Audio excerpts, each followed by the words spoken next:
नमस्कार साथियों, हम पढ़ रहे हैं गुरुत्वाकर्षण और गुरुत्वाकर्षण में अब हम देखेंगे द्रव्यमान और भार के बारे में। यानी कि द्रव्यमान और भार क्या होता है और उनमें कितना फर्क होता है, एक दूसरे से किस प्रकार से भिन्न होते हैं, इसके बारे में पढ़ेंगे।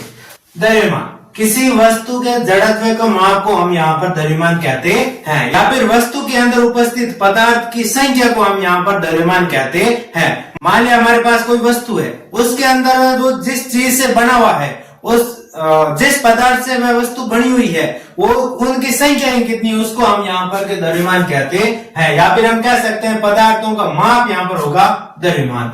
जितना अधिक द्रव्यमान उतना अधिक जड़त्व है, यानी कि जितना अधिक द्रव्यमान होगा उस वस्तु का जड़त्व उतना ही अधिक होगा।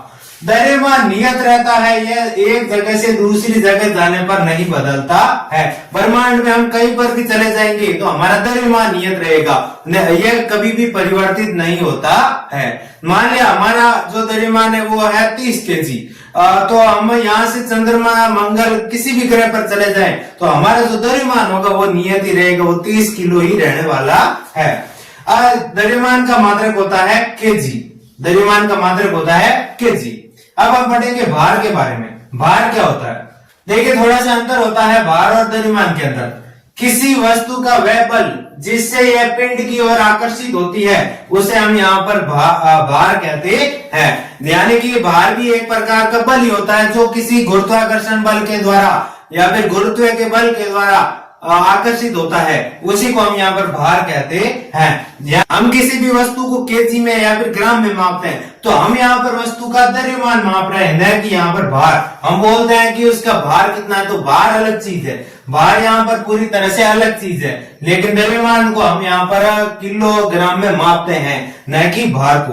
भार एक प्रकार का बल होता है जो किसी भी पिंड द्वारा आकर्षण बल किसी भी वस्तु पर महसूस कराया जाता है, वो यहाँ पर भार होता है। अब हमारे पास होता है एक फॉर्मूला है बराबर एम। ये हमारे पास बल का फॉर्मूला है। एम यहाँ पर द्रव्यमान है और ये यहाँ पर त्वरण है। देखिए कोई भी पिंड अगर, यानी कि जैसे मंगल है, चांद है, पृथ्वी है, कोई भी पिंड अगर किसी भी वस्तु को खींचेगी तो उसके कारण जो त्वरण उत्पन्न होगा उसको हम गुरुत्वीय त्वरण कहते हैं। तो यहाँ पर एक ही जगह पर हम जी का उपयोग करेंगे, यानी कि F बराबर एम जी। देखिए जो हमारे पास भार होता है वो क्या होता है, जो हमारे पास भार होता है वो एक प्रकार का आकर्षण बल है, यानी कि F की जगह पर हम यहाँ पर भार उपयोग में ले सकते हैं, यानी कि W बराबर mg। यानी कि हमारे पास सूत्र आ गया भार का, भार बराबर द्रव्यमान गुणा गुरुत्वीय त्वरण। ये होता है हमारे पास सही में भार। भार का मात्रक होता है न्यूटन, क्योंकि ये भी एक प्रकार का बल ही होता है। बल का मात्रक न्यूटन, तो भार का भी मात्रक हमारे पास होगा न्यूटन। अब प्रश्न यह बनता है कि जो हमारा जो भार है वो पृथ्वी पर और चंद्रमा पर किस प्रकार से भिन्न है। उसके लिए एक फॉर्मूला होता है, वस्तु का चंद्रमा पर भार यानी कि वेट ऑन मून बराबर होगा वेट ऑन अर्थ बटा 6। अब हमारे पास एक प्रश्न है, एक व्यक्ति का भार पृथ्वी पर 100 न्यूटन है, तो चंद्रमा पर उस व्यक्ति का भार क्या होगा। यानी कि कोई व्यक्ति है जिसका भार पृथ्वी पर तो 100 न्यूटन है और यहाँ पर चंद्रमा पर भार क्या होगा वो हमें ज्ञात करना है। तो हम देखेंगे कि वेट ऑन मून बराबर होता है वेट ऑन अर्थ बटा 6। वेट ऑन अर्थ यानी कि पृथ्वी पर व्यक्ति का भार वो होता है 100 न्यूटन, तो हमने लिख दिया 100 बटा 6। तो अब यहाँ पर 6 का भाग देंगे, 10 में जाएगा एक बार और पीछे बचे 4, 4 और 0 हो गए यहाँ पर 40। 40 में 6 का भाग जाता है 6 बार, यानी कि 16।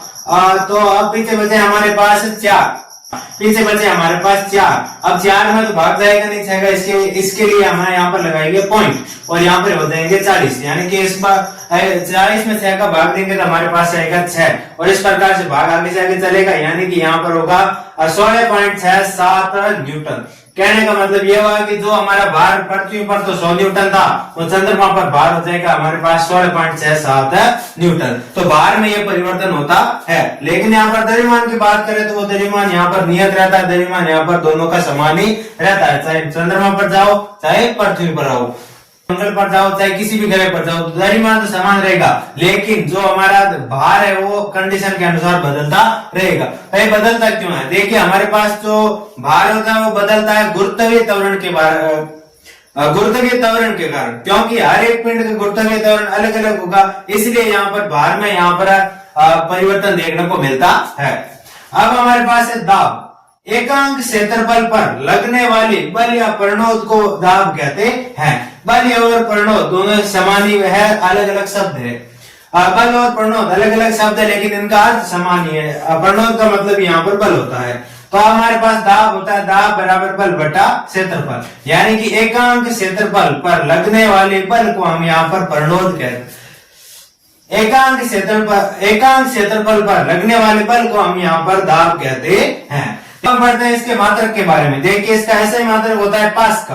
पास्कल एक वैज्ञानिक थे, ब्लेस पास्कल, इनके समान में यहाँ पर दाब का जो क्षेत्रफल, दाब का जो मात्रक है पास्कल रखा गया है। इसको हम पीए से भी दर्शाते हैं। यहाँ पर सूत्र से निकला हुआ एक और मात्रक है। बल का यहाँ पर मात्रक होता है न्यूटन, और क्षेत्रफल क्या होता है लंबाई इंटू चौड़ाई।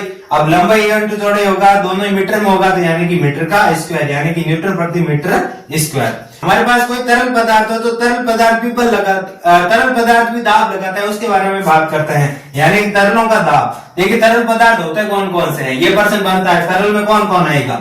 जो भी गैसीय अवस्था में वस्तुएं हैं और जो भी द्रव्य अवस्था में वस्तुएं हैं, सारी की सारी मिलकर यहाँ पर तरल के कैटेगरी में आती है।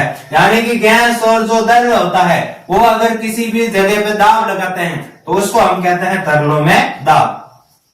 देखिए कोई भी हमारे जिस बर्तन में गैस या द्रव्य भरा जाता है वह उस बर्तन की दीवार पर दाब लगाती है। हम एक साधारण सा उदाहरण लेते हैं एलपीजी का। एलपीजी हम सिलेंडर में भरते हैं तो सिलेंडर में वो चारों तरफ से फैल जाती है और सिलेंडर के चारों तरफ वहां पर दाब लगाती है, तो वो होता है तरलों में दाब। या फिर हम किसी भी बर्तन में या बाल्टी में जल को भरते हैं, जल चारों तरफ दीवार में अपना दाब लगाएगी तो उसको हम कहते हैं तरलों में दाब। अब हम देखेंगे उत्प्लावन बल क्या होता है। तरलों द्वारा किसी वस्तु पर लगने वाले बल उत्प्लावन बल कहलाता है। उदाहरण के तौर पर देखते हैं, बाल्टी में खाली बोतल को डुबोने पर बोतल को ऊपर फेंकने वाला बल यहाँ पर उत्प्लावन बल होता है। कभी हमने भरी हुई बाल्टी में खाली बोतल को डुबाया होगा तो महसूस किया होगा कि बोतल ऊपर की ओर फेंकी जाती है, तो वो जो बोतल ऊपर की ओर फेंकता है, जो तरलों द्वारा जो बल लगता है वो बल हमारे पास होता है उत्प्लावन बल। अब हम बात करते हैं वस्तु किसी तरल की सतह पर तैरती या फिर उस तरल में डूबती क्यों है। देखिए हम सबसे पहले एक जल का उदाहरण लेते हैं। वस्तु जल की सतह पर तैरती है क्योंकि वस्तु का घनत्व जल के घनत्व से कम होता है। यहाँ पर सारा का सारा खेल घनत्व का है। कोई भी वस्तु डूबेगी या फिर कोई भी वस्तु जल की सतह पर तैरेगी तो सारा का सारा यहाँ पर घनत्व पर निर्भर करता है। वस्तु जल की सतह पर तैरती है क्योंकि वस्तु का घनत्व जल में कम होता है। यदि हम किसी भी वस्तु को जल के ऊपर तैरते हुए देखते हैं तो उस वस्तु का घनत्व जल से कम होगा, तभी वो जल की सतह पर तैरेगी। वस्तु जल में डूबती है क्योंकि वस्तु का घनत्व जल के घनत्व से अधिक होता है। अब हम कोई लोहे की कील लेते हैं और उस कील को अगर हम जल की सतह में रखेंगे तो उसमें डूब जाएगी। कारण क्या होता है, जल का जो घनत्व होता है उस वस्तु के घनत्व से कम है, यानी कि जो वस्तु यानी कि कील है उसका घनत्व क्या है, ज्यादा है, इसकी वजह से वो वहां पर डूब चुकी है। यदि दोनों जल और वस्तु का घनत्व समान है तो फिर क्या होगा, तो यह होगा कि वस्तु की ऊपरी सतह जल की सतह पर तैरेगी, यानी कि जो अब देखिए अब कोई भी वस्तु है और जल है, दोनों का घनत्व क्या है, समान है, तो उस स्थिति में क्या होगा, उस वस्तु की जो ऊपरी सतह होगी और जल की सतह होगी वो यहाँ पर तैरती हुई नजर आएगी और जो बाकी सारी वस्तु है वो जल के अंदर डूबी हुई होगी। कहने का मतलब यहाँ पर सारा का सारा घनत्व का खेल है। तैरना या डूबना वो सारा का सारा यहाँ पर घनत्व पर निर्भर करता है। अब हम देखेंगे आर्किमिडीज का सिद्धांत। देखिए जो भी हमारे पास तरल होता है उस तरलों के बारे में एक वैज्ञानिक आर्किमिडीज ने एक सिद्धांत दिया था, उसके बारे में बात करेंगे। आर्किमिडीज के अनुसार जब किसी वस्तु को तरल में पूर्ण या आंशिक रूप से डुबोया जाता है तो वह ऊपर की दिशा में बल महसूस करती है जो वस्तु द्वारा हटाए गए तरल के भार के बराबर होता है। अब यहाँ पर बात करेंगे कि यह सिद्धांत का मतलब क्या होता है। देखिए हम किसी भी बाल्टी को जलाशय से खींचते हैं या फिर जलाशय में डुबोते हैं तो जब वो तरल में डूबी हुई होती है तो वो हमें हल्की महसूस होती है और वो नीचे जाती है तो हमें ऐसा लगता है कि उस बाल्टी पर कोई बल लग रहा है। वास्तव में होता है कि जितनी बाल्टी है उतना भार वो हटाते हुए उतना का उतना द्रव्य यानी कि उतना का उतना जल है वो हटाते हुए द्रव्य के अंदर डूबती है, तो वही भार है, वही भार हमारे पास बल के रूप में महसूस होता है जो बाल्टी के द्वारा हटाया जाता है। अब हम बढ़ने के इसका उपयोग क्या होता है? उपयोग होता है जलयानों या फिर पनडुब्बियों, जलयानों या फिर पनडुब्बियों की डिजाइन बनाने में इसका उपयोग होता है। या फिर दूध मापी यानी कि दूध की शुद्धता मापने वाले यंत्र, हाइड्रोमीटर यानी कि जल की शुद्धता मापने वाले यंत्र का उपयोग, जल की शुद्धता मापने वाले यंत्र इसी सिद्धांत पर कार्य करते हैं। इस वीडियो में फिलहाल इतना ही। थैंक यू और सब्सक्राइब जरूर कीजिए।